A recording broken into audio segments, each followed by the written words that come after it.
Bismillahirrahmanirrahim. Assalamualaikum warahmatullahi wabarakatuh. Berjumpa lagi dengan Potensi HD. Jangan lupa di like, comment, subscribe, dan juga di share ke teman-teman semua. Dan mudah-mudahan dari video ini ada manfaat, ada hikmah, ada beberapa hal dan ilmu yang bisa diaplikasikan di keseharian teman-teman dalam bertani.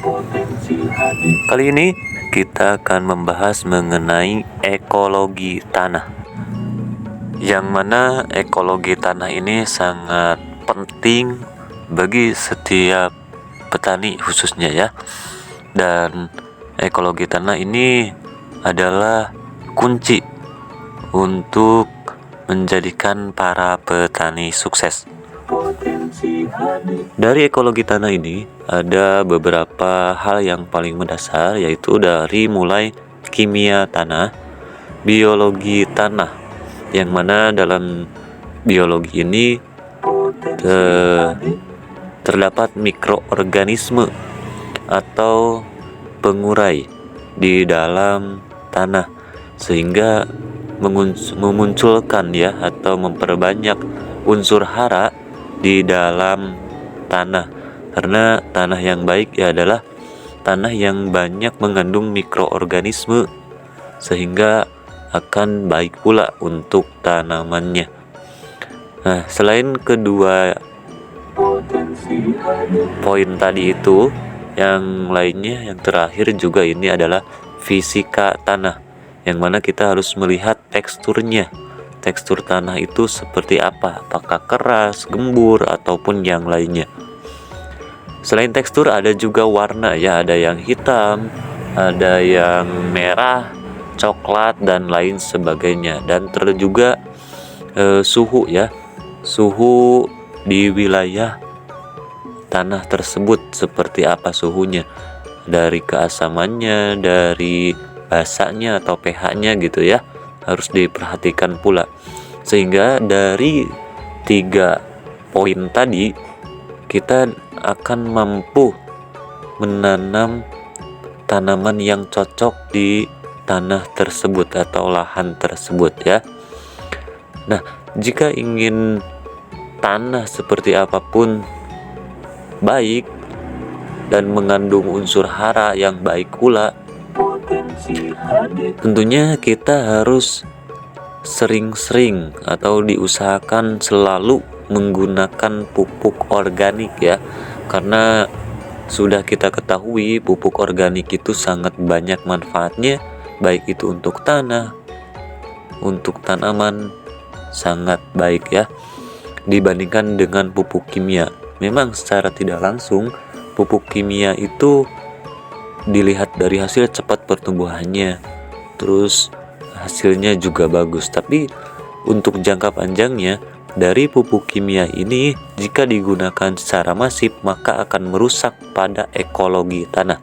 Ingat ya, ekologi tanah adalah salah satu kunci sukses para petani dalam bercocok tanam. Jadi bagaimanapun caranya, tanah itu harus dimakmurkan, harus disuburkan untuk menjadikan tanaman-tanaman yang kita tanam itu baik, bagus gitu. Jadi usahakan sebaik mungkin gunakan pupuk organik, karena dari pupuk organik ini selain tadi membuat tanah banyak mikroorganisme, tentunya juga tanah akan menjadi lebih baik. Tanah yang baik yaitu juga dapat menyimpan air ya untuk tanaman, dan juga mampu meresap air. Nah, tanah yang baik pula yaitu tanah yang menjadikan rumah bakteri ya, atau juga agen hayati atau biota ya. Nah, dapat kita perhatikan dari tanah-tanah yang misalkan teman-teman semua tanam gitu ya. Contoh di persawahan saja kita dapat lihat sekarang belut juga sudah jarang, terus di perkebunan cacing juga jarang.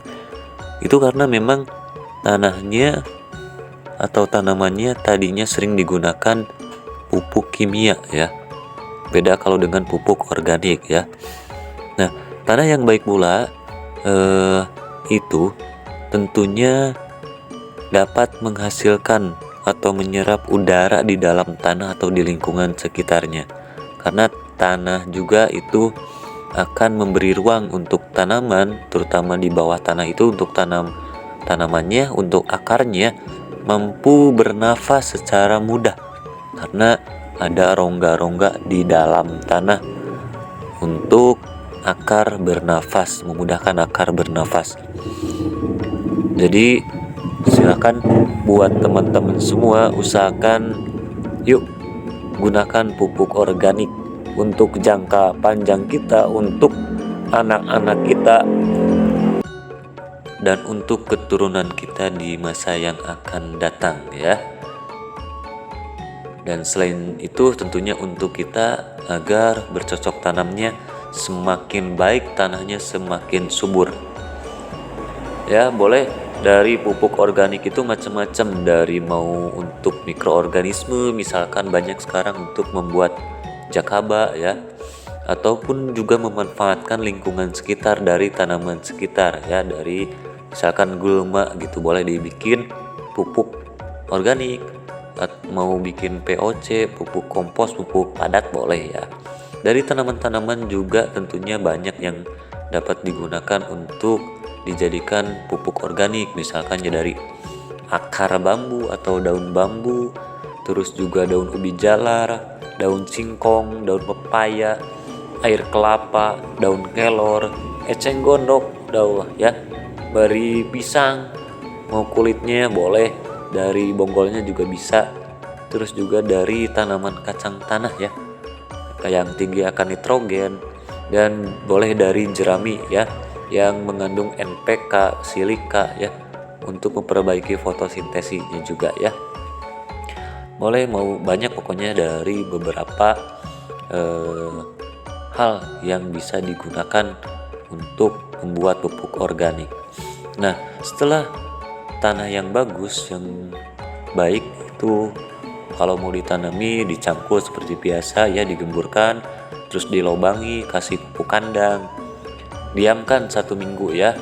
Terus setelah itu boleh ditanam ya, sebelum ditanam disiram dulu, lalu ditanam, lalu kasih pupuk lagi dan disiram lagi ya. Jadi untuk tanahnya supaya bagus dan tanamannya juga. Jangan lupa membuat bedengannya juga ya, supaya mempermudah untuk kita berjalan, menyiram atau berkegiatan dalam kebun palawija. Itu biasanya menggunakan bedengan karena bedengan merupakan sanitasi air ya. Jadi tanaman kita tidak tergenang oleh air. Nah, ini contoh video ya, dari mulai pengolahan lahan, pemberian pupuk, terus penanaman ya. Terima kasih. Wassalamualaikum warahmatullahi wabarakatuh.